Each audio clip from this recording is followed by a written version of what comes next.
안녕하십니까. 암호화폐 정보를 전달해드리는 닥터 비트맨입니다. 평일의 절반, 수요일에 아침이 밝아왔습니다. 어떻게 편안한 밤 잘 보내셨나요? 개인적으로는 수요일만 지나가면 일주일이 좀 금방 지나가는 것 같은데 여러분들은 어떠신지 잘 모르겠습니다. 또한 개인적으로 이제 오늘이 오미크론의 자가격리 이제 마지막 날인데요. 정말 여러분들 항상 몸 건강 최우선으로 챙기시길 바랍니다. 아무리 100억, 1000억이 있어도 건강이 없다면 아무런 의미가 없지 않을까 싶은데요. 이게 아파 보니까 참 건강이 중요하구나라는 것을 새삼 깨닫는 계기가 된 것 같습니다. 오늘 하루도 세상에서 가장 행복한 하루 되시길 바라면서 수요일의 아침은 과연 어떠한 소식들이 반겨주게 될지 한번 보도록 하겠습니다. 구독과 좋아요, 알림 설정 부탁드립니다. 현재 암호화폐 시장이 조금은 회복을 하였지만 그럼에도 부정적인 소식들은 나올 수밖에는 없는 것으로 보입니다. 지난 2021년 5월 암호화폐 시장을 반토막낸 주범 국가이죠. 중국의 비트코인 말살 정책은 아직까지도 끝나지 않은 것으로 보이는데요. 참 잊을만 하면 한 번씩 나오는 것 같은데 얼마 전 글로벌 1위의 비트코인 펀드를 운용하는 기업이죠. 그레이스케일의 모기업 디지털 커런시 그룹의 창업자인 베리 실버트에게서 하나의 소식이 나왔었습니다. 바로 이제 중국이 올해 비트코인에 대한 금지 기조를 철회할 것 같다라는 견해를 내비추었었는데 하지만 아직까지는 시기상조라는 것일까요? 중국의 광저우시에서 소식이 나왔는데 과연 어떠한 내용이 나왔을지 같이 한번 보도록 하겠습니다. 중국 광저우시 전기차 충전소 위장 암호화폐 채굴 장비 190여 대를 압수했다 헤드라인이 장식이 되어 있습니다. 중국 광저우시가 암호화폐 채굴 장비 190여 대를 압수했다고 밝혔다고 합니다. 시가 500만 달러 상당이라고 하는데요. 해당 장비들은 전기 오토바이 충전소로 위장해 숨겨 있었던 것으로 알려졌다고 합니다. 또한 장비들을 숨기기 위해 이제 외벽을 세웠던 것으로 나타났다고 하는데요. 이와 관련해 광저우시는 일반적으로 전력 소비량을 통해 채굴 업체를 단속하고 있는데 이번 사안의 경우는 전력 소비량이 많은 전기 오토바이 충전소로 위장하고 있어서 단속이 쉽지 않았다고 밝혔다고 합니다. 참 이 소식을 보면서 개인적으로는 이 광저우시의 시민들도 참 대단하다라는 생각이 들었습니다. 어떻게 채굴 장비를 오토바이 충전소로 위장할 생각을 했는지 이 정도 노력이라면 그냥 봐줄 법도 하지 않을까 하는 생각이 드는데요. 이렇게 오토바이 충전소로 위장한 광저우 시민들이나 그걸 또 찾아낸 중국의 공안들이나 참 대단한 것 같다는 생각이 드네요. 이러한 소식과 더불어서 암호화폐 시장의 단기적인 방향성에 관한 분석들 또한 지속적으로 나오고 있습니다. 최근 암호화폐 시장의 약세 모습들에도 불구하고 부정적인 견해들보다는 다소 긍정적인 분석들이 주를 이루고 있습니다. 이에 오늘은 한 투자그룹의 분석이 나왔는데 비트코인의 가격이 바닥에 가까워졌다고 합니다. 과연 어떠한 근거를 내세우며 이같이 말한 것일지 같이 한번 보도록 하겠습니다. 분석 비트코인 70일 연속 200일 이동 평균 하회하고 있다. 바닥이 가까워졌다. 헤드라인이 장식이 되어 있습니다. 유투데이에 따르면 비스포크 인베스트먼트 그룹 분석가 제이큰 고든의 경우는 비트코인이 장기간 200일 이동 평균을 하회하고 있다는 점에서 볼 때 바닥이 가까웠다고 진단을 했다고 합니다. 비스포크 인베스트먼트 그룹은 비트코인이 오랜 기간 200일 이동 평균 아래에 머문 후 반등 시 가파르게 상승하는 경향이 있다고 분석을 했다고 하는데요. 그룹이 집계한 데이터에 따르면 비트코인이 최소 50일 연속 약세를 보인 이후 반등 시에 평균 수익률은 약 31%였으며 연평균 수익률은 226%였다. 현재 비트코인은 70일 연속 200일 이동 평균을 밑돌고 있는 상태이다라고 이야기를 했다고 하네요. 이 비스포크 인베스트먼트 그룹이 방금 언급한 데이터를 구해왔습니다. 사진 자료 같이 한번 보도록 하겠습니다. 네, 사진 자료를 보시게 되면 200일 이동 평균을 50일 이상 하회했을 때 이후 기간별로 비트코인의 퍼포먼스를 데이터화하여 보여준 것인데요. 보게 되면 대부분 이제 시간이 갈수록 크게 상승한 것을 확인할 수가 있겠죠. 정말 이 그룹의 말대로 지금의 약세장에서 벗어날 수 있었으면 좋겠다는 마음은 어쩔 수 없이 들 수밖에 없는 것 같습니다. 이러한 분석과 더불어서 긍정적인 분석들은 계속해서 나오고 있습니다. 또 다른 애널리스트의 경우에는 이 가격대만 돌파하게 되면 다시금 41,000달러대까지는 상승할 수 있을 것이라는 견해를 내비추었다고 하는데 어떠한 내용인지 같이 한번 보도록 하겠습니다. 분석 비트코인 39,200달러 돌파하면 41,000달러까지 안도 랠리할 것이다. 헤드라인이 장식이 되어 있습니다. 암호화폐 유명 애널리스트 마이클 반데포페의 경우에는 트위터를 통해 비트코인이 36,000달러 구간으로 하락하지 않았다. 39,200달러를 돌파한다면 안도 랠리로 41,000달러까지 상승이 가능하다고 말했다고 하네요. 현재 전반적으로 나오는 분석들을 보게 되면 이제 하락이 마무리될 것이다, 다시 반등할 것이다 라는 이야기들이 지속적으로 나오고 있습니다. 정말 이렇게 된다면 너무나 좋겠지만 미래의 가격을 알 수 있는 사람들은 단 한 사람도 없는 것이 사실이죠. 하지만 현재 시장이 나아가는 방향성을 보았을 때 충분히 확장되리라는 것은 파악할 수 있을 텐데요. 이에 현재 수많은 기관 투자자들의 암호화폐 시장에 대한 관심도가 상당한 수준으로 올라감에 따라 많은 자금들이 유입되는 것들이 눈에 띄게 보이고 있는 상태입니다. 특히나 이름만 들으면 알만한 대부분의 자산 운용사들과 투자 은행들의 투자 러시와 이를 넘어 산업의 진출까지 이어지고 있는 가운데 오늘 새로운 소식이 나왔습니다. 한 글로벌 자산 운용사에서 암호화폐 투자 펀드를 출범한다고 하는데요. 그 규모가 상당한 것으로 보입니다. 내용 같이 한번 보도록 하겠습니다. 글로벌 자산 운용사 베인캐피탈 7천억 원 규모 암호화폐 프로젝트 투자 펀드를 출범하였다. 헤드라인이 멋지게 장식이 되어 있습니다. 블룸버그에 따르면 글로벌 자산 운용사 베인캐피탈이 5.6억 달러 한화 약 7천억 원 규모의 이제 암호화폐 산업 투자 펀드를 출범한다고 합니다.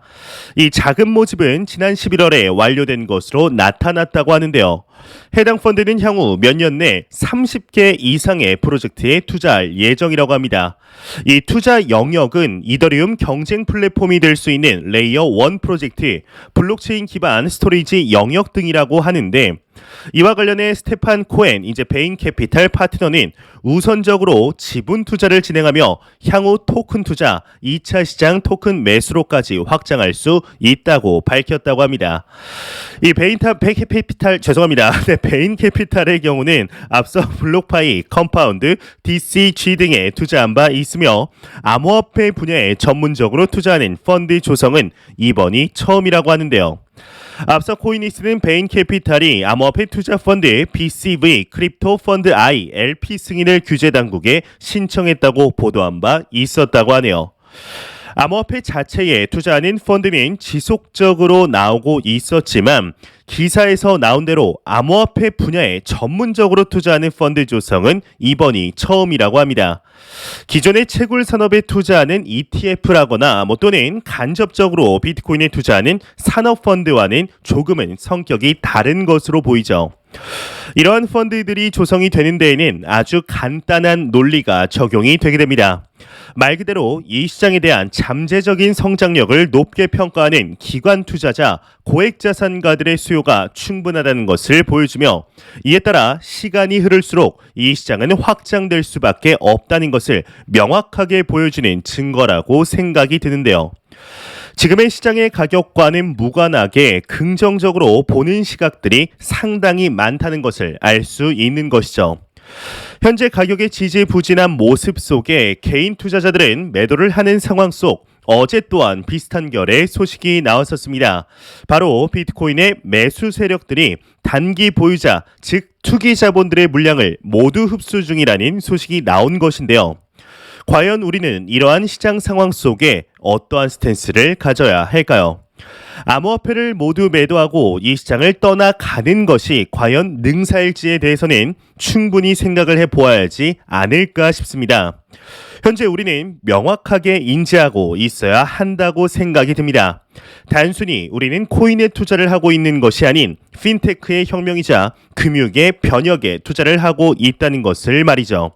음지에서 양지로 올라오는 과도기적인 시점에 조금 더 장기적으로 시장에 투자를 하며 앞으로 암호화폐 시장이 변화시킬 금융 생태계를 충분히 기대해 보아도 좋지 않을까 하는 생각이 드네요.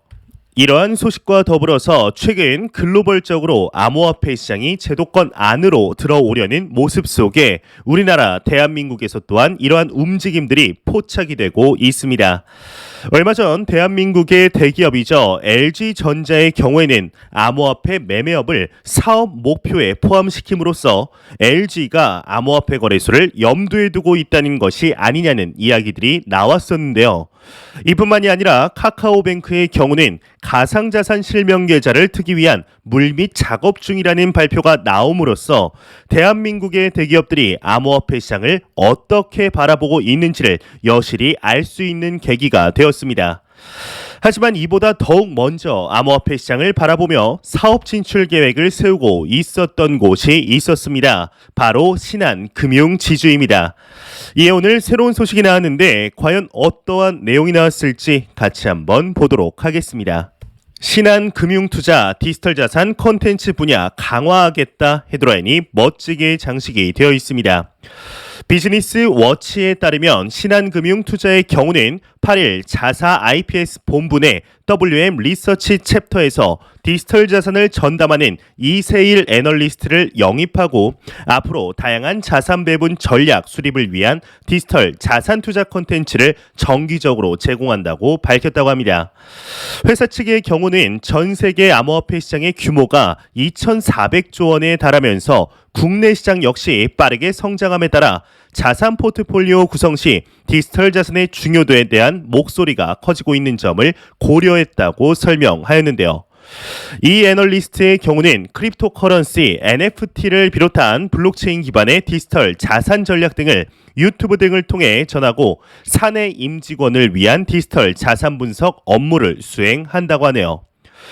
현재 신한 계열사의 경우에는 작년이죠. 2021년부터 암호화폐 시장에 대한 관심을 적극적으로 표명하였었습니다. 지난 2021년 1월 당시 신한은행에서 비트코인 수탁 사업에 진출하겠다라는 발표를 하였을 뿐만 아니라 2021년 11월 당시 자체 메타버스에 필요하다며 암호화폐에 투자를 한다는 발표를 하였습니다. 같은 날 원화 기반 스테이블 코인에 대하여서도 발행을 검토하겠다라는 발표가 나오는 등 지속적으로 암호화폐 시장의 사업 분야를 넓히기 위한 움직임이 포착이 되었었는데요. 현재 글로벌적으로 보더라도 암호화폐 시장과 은행 간에 보이지 않던 벽을 없애려는 모습들이 심심치 않게 보이고 있는데 얼마 전에는 KB국민은행에서 또한 이제 암호화폐 펀드를 최초로 출시하겠다라는 소식이 나왔었던 것을 보았을 때 머지않은 시간 안에 우리나라의 1금융권 은행 어플에서 암호화폐를 매매하며 보관하는 모습들이 현실화될 가능성이 농후하지 않을까 싶습니다. 여러분들은 주거래 은행에서 암호화폐의 거래와 보관이 가능해진다면 어떠실 것 같으신가요? 아마 많은 투자자분들이 기존에 사용하고 있던 거래소의 자금을 은행으로 옮기지 않을까 싶습니다. 아무래도 거래소보다는 은행이 더욱 안전할 것 같은 느낌이 들기 때문이죠. 이렇게 된다면 기존의 거래소들 또한 암호화폐 투자자들을 빼앗기지 않기 위해서 다양한 기능들을 출시하게 될 것이며 이에 은행권들 또한 다양한 상품들을 출시하겠죠. 이로 인해 대한민국의 투자자들은 반사이익을 더욱 얻을 수 있게 될 텐데요. 좋습니다. 그저 생각으로만 꿈꿔왔던 일들이 현실화되는 세상 속에 우리는 현재 살아가고 있습니다. 과연 앞으로 암호화폐 시장이 얼마나 발전을 하게 될지 충분히 기대해 보아도 좋지 않을까 하는 생각이 드네요. 이러한 소식과 더불어서 매일같이 나오는 리플 XRP에 관한 소식이 오늘도 또한 나왔습니다. 최근 지속이 되고 있는 리플사와 미 SEC와의 소송이 지속이 됨에도 불구하고 지속적으로 사업 확장을 하는 모습을 보게 되면 참 대단하다라는 생각이 들게 되는데요. 이와 더불어서 만약 SEC가 리플사에게 미등록 증권이라는 점으로 소송을 걸지 않았었더라면 어떻게 되었을까에 대하여 생각을 안 할 수가 없을 것 같습니다. 플레어 네트워크의 출범으로 순탄하게 나아가던 XRP의 가격대를 생각한다면 못해도 비트코인과 이더리움의 상승분을 생각해 보았을 때 $10 이상은 충분히 가능했으리라 보고 있는데요. 이에 최근 들어서 소송의 분위기가 리플사 쪽으로 기울며 슬슬 마무리될 것 같은 분위기가 형성되어 가던 상황 속에 최근 외국의 커뮤니티에서는 이번 달 안에 소송이 마무리될 것이라는 소문들이 돌고 있었다고 합니다. 대한민국 투자자분들에게는 다소 생소한 이야기인데 이에 리플 커뮤니티의 변호사이죠. 존 디튼에게서 이와 관련된 대답이 나왔다고 하는데요. 내용 같이 한번 보도록 하겠습니다. 리플 커뮤니티 대표 변호사 SEC 소송 30일 내 마무리는 불가능하다 헤드라인이 장식이 되어 있습니다. 리플 커뮤니티를 대변하는 미국 변호사 존 디튼이 오늘 자신의 트위터를 통해 30일 내에 리플과 SEC와의 소송은 합의가 이루어지지 않을 것이라고 밝혔다고 합니다. 앞서 일부 커뮤니티를 중심으로 리플과 SEC의 소송이 한 달 내로 마무리될 것이라는 뉴스가 확산된 바 있었다고 하네요. 아마 대한민국의 XRP 홀더분들에게는 다소 생소한 소식이지 않을까 생각이 듭니다. 3월달 안에는 마무리될 것으로 생각한 투자자분들이 거의 없으셨을 것으로 보이는데 아무래도 지난 2021년 12월 말 당시 제레미 호건에게서 SEC와의 소송이 2022년 4월까지 마무리될 것으로 예상한다라는 이야기와 더불어 최근에 리플사의 CEO이죠.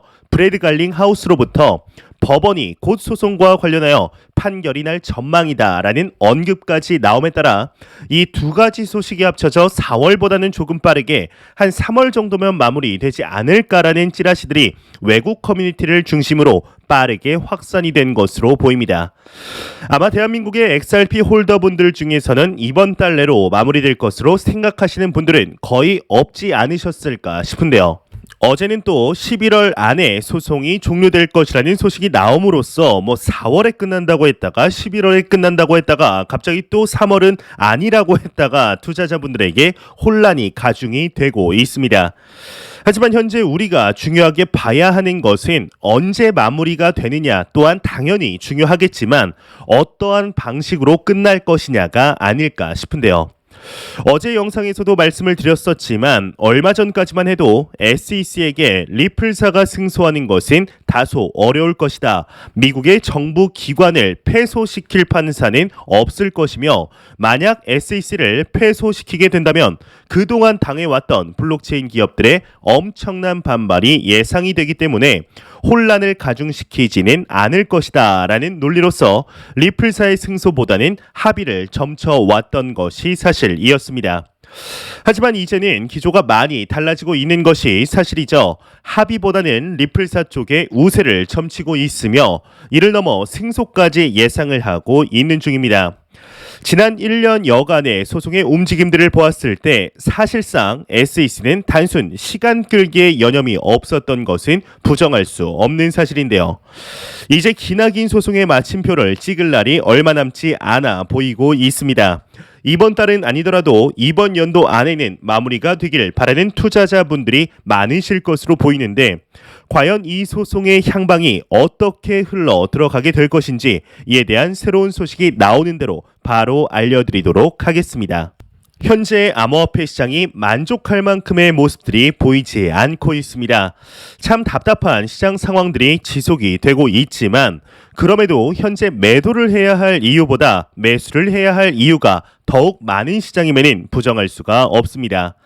암호화폐 시장은 지속적으로 확장이 되고 있으며 성장을 하고 있다는 것, 또한 수많은 유동성 자금들이 몰려 들어오고 있다는 것을 절대로 잊지 않으시길 진심으로 바라보겠습니다. 제가 준비해온 소식은 여기까지입니다. 영상이 도움이 되셨다면 구독과 좋아요 그리고 광고 한 편만 처음부터 끝까지 시청 부탁드립니다. 이 채널은 오직 광고 수익으로 운영이 되게 됩니다. 항상 영상 시청해주시는 시청자분들, 구독자분들 너무나 감사드립니다. 오늘 하루도 세상에서 가장 행복한 하루 되시길 바라면서 저는 더욱 도움이 되는 영상으로 내일 아침 찾아뵙도록 하겠습니다. 지금까지 닥터 비트맨이었습니다. 감사합니다.